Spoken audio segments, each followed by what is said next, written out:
10-12 বছর প্রতিবন্ধী করে পড়ে আসছিল, পরে মারা গেছে।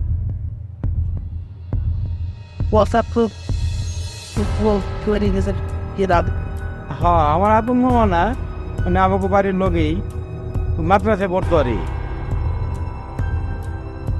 আর ওর সাথে পড়তে পারে আমার ওই মামা শ্বশুর, ছোটো মামা। ছোটো মামা ছেলে বলো, পারবো না কোথায় করা, তুই ফাইজলাম বাচ্চা মাদ্রাসার থেকে বাইরে তুই পেশা পড়তেছ। ছোটো মামা ধাক্কা দিয়া ফালাই দিয়া ও বাচ্চা পেশা করে নি, মানে বাচ্চা দুইটা আসলে জিনের বাচ্চা।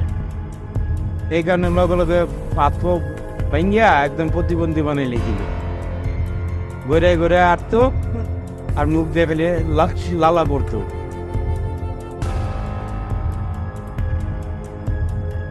কথা কইতে পারতো না, আও আও বল। যে কোনো কিছু বাড়া অতিরিক্ত বাড়াবাড়ি বানায়। আমার এক নানি পিঠা বানাই যাচ্ছে।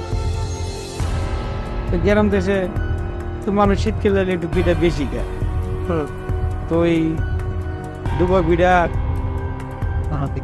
হ্যাঁ বানাই যাচ্ছে। তো এই চুলা, হ্যাঁ পাকঘর, এই ধরেন এটা পাকঘর, এই কোনায় চুলা। তো এমনি ফিরতে পারবে আর ডুবার তেলে ডুবা পিঠা বানাইতে বানায় এনে খাবো না, বুঝছে, খাসার মধ্যে রাখতেছে আর কি।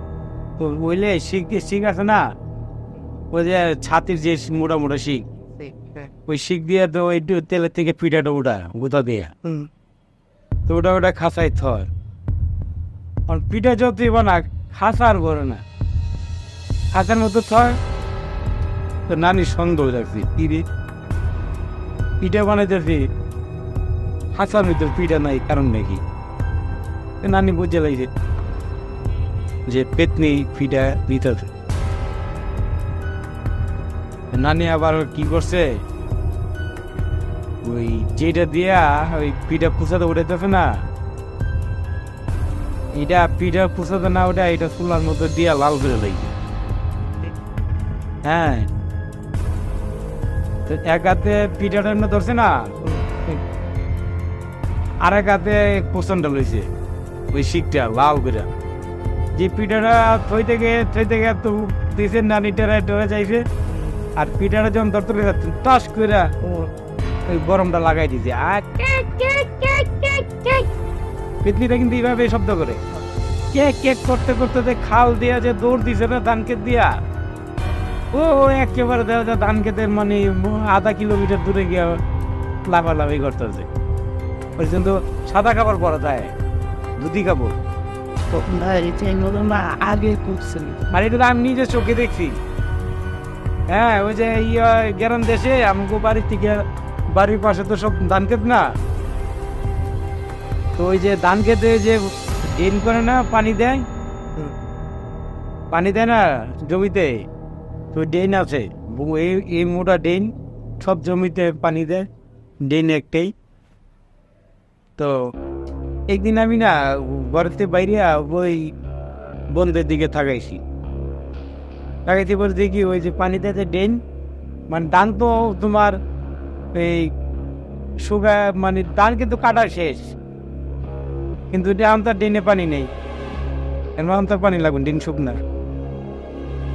মানে কতক্ষণ পরে দিই যে সাদা কাপড় পিন্দা ড্রেনের থেকে একবার উঠে একবার বহে, আবার একটু পরে দিই যে ওই জায়গায় আবার উঠে আবার বহে।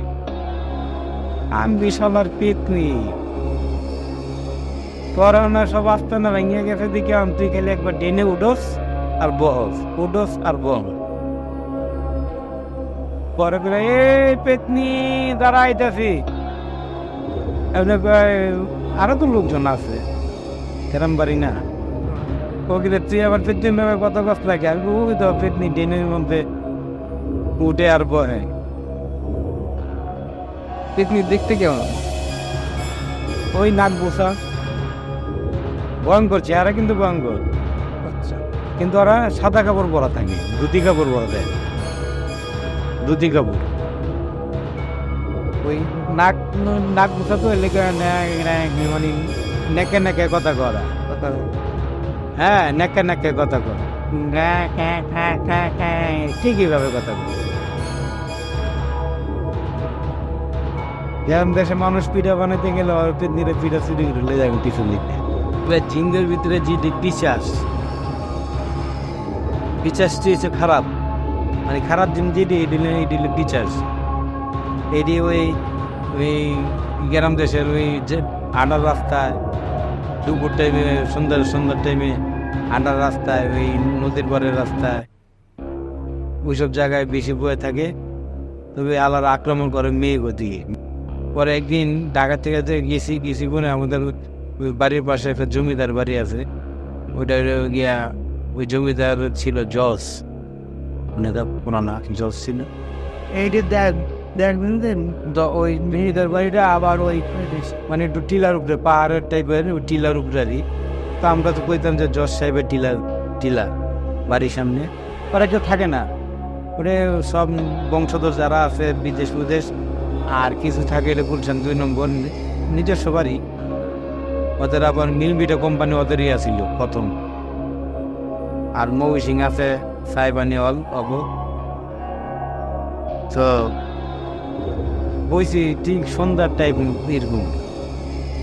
এমনি শুনি ওই জোসেফের বাড়ি সীমানাতি জায়গাতেই ওই গরিব কিছু লোকজন ওরা ওই জমিদার বাড়ি জায়গাতে থাকে আর ঘর বান্ধা চিল্লা চিবে গেছি। দৌড়ায় কিছে বিল্লালের পরে বতে দৌড়ছে, মানে ওই